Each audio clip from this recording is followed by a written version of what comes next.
Jeremiah Cole's diner was days away from being seized. Bills piled high. Neighbors mocked him. And still he kept feeding strangers who walked through his door. One night, he gave his very last plate of food to a trembling homeless man, ignoring whispers that kindness was the reason he was broke. But when officers arrived to shut his diner down, black SUVs pulled up outside, and the same man everyone thought was a nobody stepped out, dressed in a suit that made the whole street go silent. Before we go any further, we'd love for you to hit that subscribe button. Your support means the world to us, and it helps us bring you even more powerful stories. Now let's begin. Jeremiah Cole's diner looked like a place time had almost forgotten. A chipped neon sign buzzed weakly over the door, fighting against the drizzle of rain that had soaked the streets all afternoon. Inside, the smell of fried onions and strong coffee clung to the air, mixing with the faint dampness that always slipped in when the door opened. The booths were empty, just cracked red vinyl seats, a few crumbs left behind from the morning's customers, and the low hum of an ancient refrigerator in the back. Jeremiah stood behind the counter, shoulders slightly slumped, wiping down the same spot with a rag that had long since lost its color. He wasn't polishing for cleanliness anymore. He was polishing to think, to distract himself from the stack of bills in the office drawer he hadn't opened in 2 days. People said he was too generous for his own good, and maybe he was. Every evening, someone hungry wandered in, sometimes an old woman, sometimes kids with hollow eyes, sometimes men whose shoes were falling apart at the seams. Jeremiah never turned them away. He'd slide a plate across the counter, no questions asked. It wasn't charity to him. It was survival. If I can cook, they can eat, he always muttered under his breath. That night, the bell over the door jingled softly.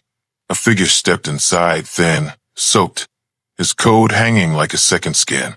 The man's beard was patchy, his eyes sunk deep, and his hands trembled as if the cold had crept all the way into his bones.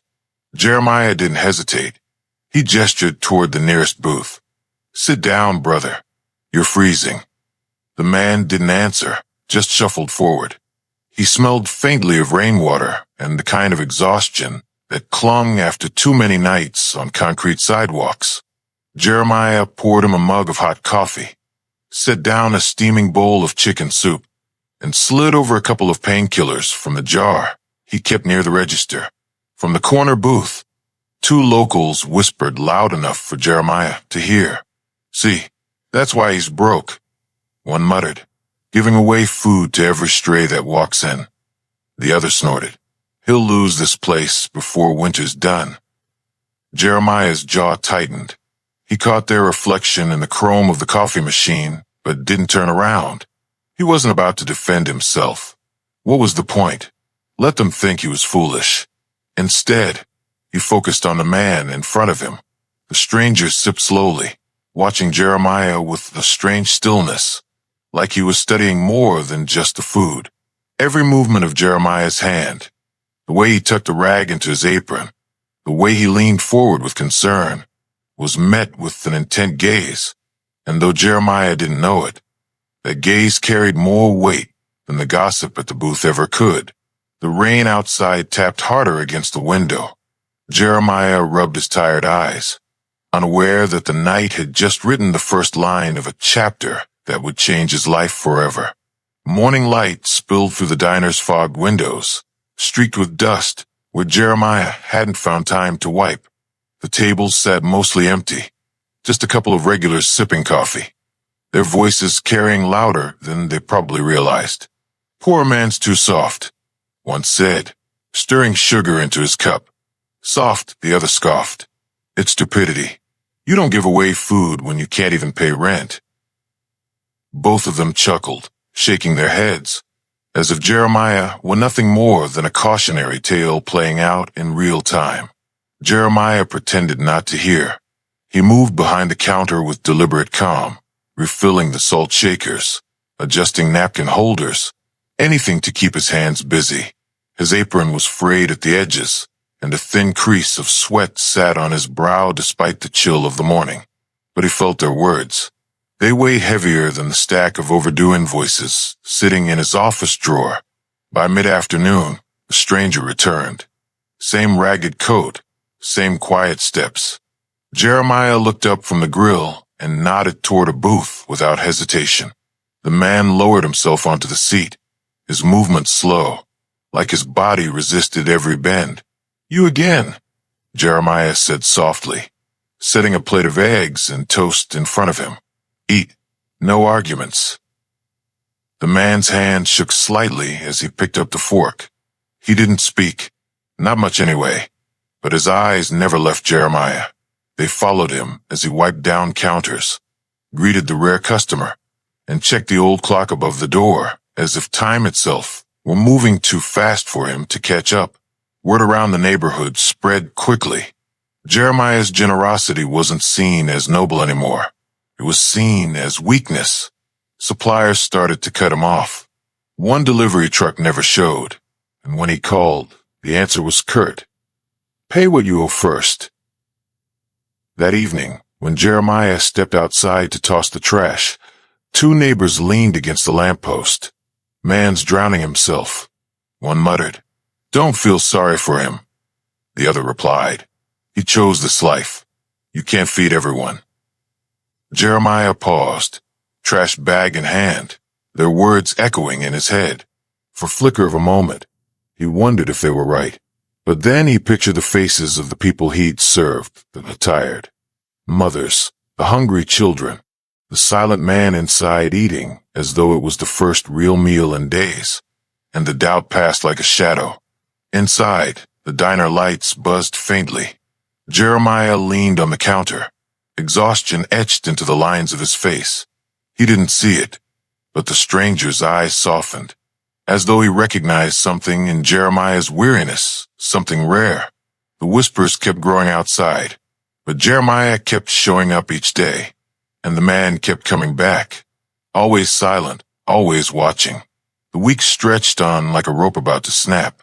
By Tuesday, Jeremiah was serving meals out of ingredients he scraped together from whatever was left in his pantry. A half bag of rice, a few onions, a crate of bruised tomatoes he bought cheap from a vendor who felt sorry for him. He stirred pots with a heavy hand, hiding the tightness in his chest every time he thought about the ledger in his drawer. On Thursday morning, the mail arrived, a thick envelope, stamped in bold red letters. Jeremiah sat at the counter, thumb tracing the edge of the seal, heart pounding. He didn't have to open it. He already knew. When he finally tore it open, the words confirmed his fear: foreclosure.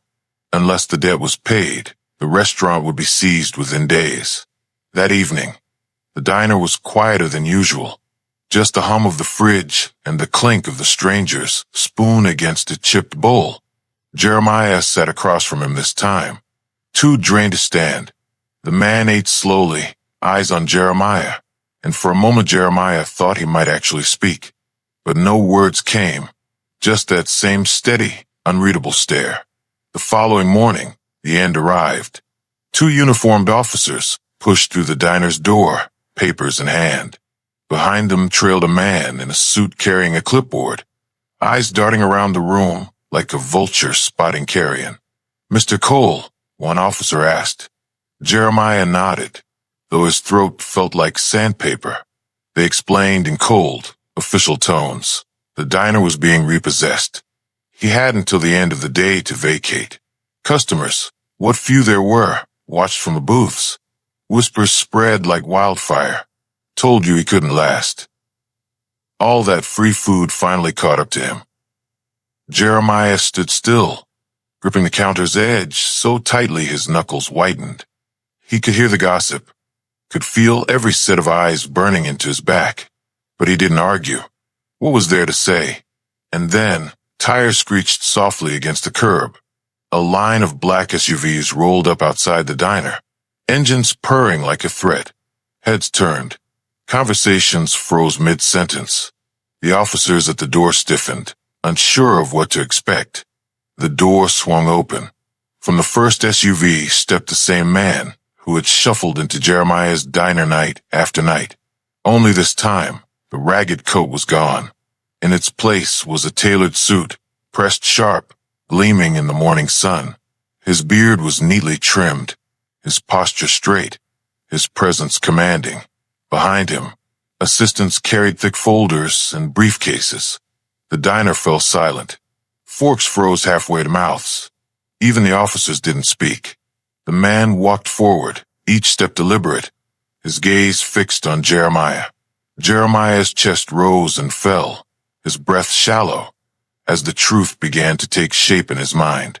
The man wasn't who he claimed to be, and the revelation about to come would be bigger than Jeremiah, or anyone in that room, could have imagined. The diner felt frozen in time. Even the hum of the fridge seemed to fade as the man in the suit stepped fully inside. His shoes tapped against the worn floorboards, the sound echoing louder than it should have in the cramped space. Jeremiah's hands dropped from the counter. His rag, always in his grip, slipped quietly to the floor. The man stopped a foot away. He studied Jeremiah's face for a long moment, then placed a thick folder on the counter between them. His voice was calm, measured, but carried authority that silenced the room. "Mr. Cole, these are the deeds. This building, this diner, it's yours now. Paid in full. Every debt cleared." Gasps rippled through the customers. The officers shifted uncomfortably, unsure if they were even needed anymore. Jeremiah blinked, trying to process the words. He shook his head slightly, as though refusing to believe what his ears told him. I don't understand." The man straightened his shoulders. "You gave me food when I had nothing. You gave without asking, without judgment. You did it again and again, even when people told you it would ruin you. I wanted to see if that was who you really were, or if it was just habit, so I dressed like this." He gestured to the memory of his ragged disguise. "I tested you, and you passed in ways I never expected." A murmur swept through the diner. The same neighbors who mocked Jeremiah days before now stared wide-eyed, some with shame heating their cheeks. The billionaire continued, "I'm investing in this neighborhood, and I've been watching you longer than you realize. You're not just a restaurant owner, Jeremiah. You're the heartbeat of this place. And men like you don't deserve to sink. They deserve to rise." He pushed the folder closer. "Not only is this diner yours free and clear, but I want to expand it. Fund new locations. Spread your vision. If you let me, I'll back you every step." Jeremiah's throat tightened. His hands hovered over the papers, trembling. The whispers in the diner shifted, no longer mocking but reverent. Can you believe it? He was right all along. Kindness does come back. Tears welled in Jeremiah's eyes, though he tried to blink them away. He reached for the folder, pressing his palm flat against it, grounding himself in the reality that this wasn't a dream. Outside, the rain had finally stopped. Sunlight broke through the clouds, spilling across the cracked neon sign. For the first time in months, Jeremiah felt its warmth. And though his life had just changed in ways he could never have imagined, he knew one thing would remain the same. Tomorrow morning, when the doors opened, anyone hungry would still have a place at his table, because in the end, that was what had saved him. Jeremiah's kindness nearly cost him everything, but in the end, it became the very reason he was saved. What do you think? Does true generosity always find its way back? Let us know in the comments. And if this story moved you, don't forget to like, subscribe, and share. It helps us bring you more stories that remind us of the power of integrity.